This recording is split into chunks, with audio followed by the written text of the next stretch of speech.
This is an old favourite, a Banjo Paterson poem called The Man from Ironbark.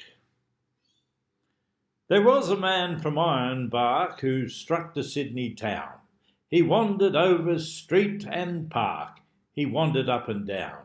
He loitered here, he loitered there, until he was like to drop.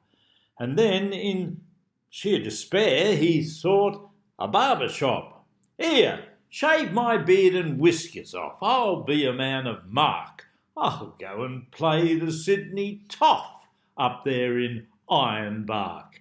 Now, the barber chap was short and flash, as barbers mostly are. He wore a strike-me-lucky sash, and he smoked a big cigar.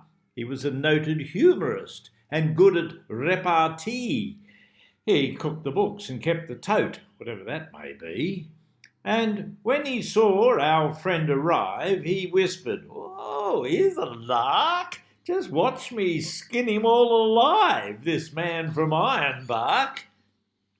There were some gilded youths, sat along the barber's wall. Their heads were flat, their eyes were dull. They had no brains at all. To them, the barber passed a wink, his dexterous eyelid shot. "I'll make this bloomin' yokel think his bloomin' throat is cut." And as he soaped and rubbed it in, well, he made a rude remark. Hey, I suppose those flats, they're pretty green up there in Ironbark." A grunt was all the response he got as he shaved the bushman's chin. So he made the water boiling hot, and he dipped the razor in. He raised his arm, he paused a while to gloat, then he slashed the red-hot razors back across the victim's throat. Upon the newly shaven skin it fairly made a mark. It fairly took him in, this man from Ironbark. He gave a wild, up-country yell, would wake the dead to hear, and all the time his throat he knew was slashed from ear to ear. He gamely staggered to his feet to face the cowardly foe. "I'm done for, you dog, I'm beat, but one hit before I go.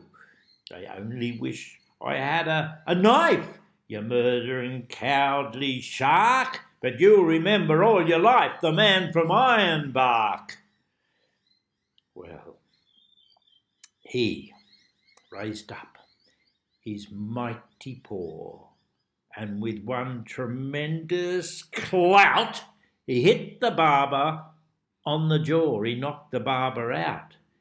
He turned, and then with nail and tooth that place for to wreck, he turned and grabbed the nearest gilded youth and tried to snap its neck.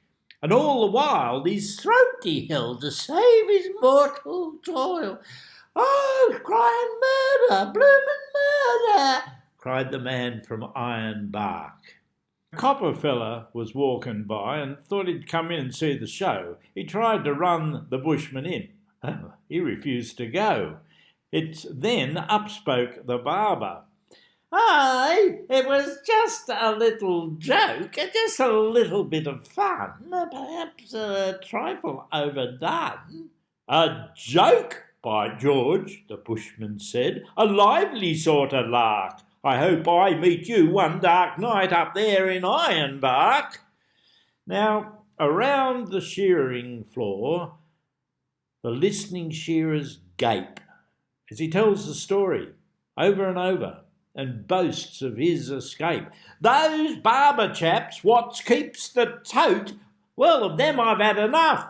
One tried to cut my bloomin' throat, but thank the Lord it's tough." Now, whether you believe this is true or not, there's one thing I'd remark, and that is that those flowing beards, they're all a go up there in Ironbark.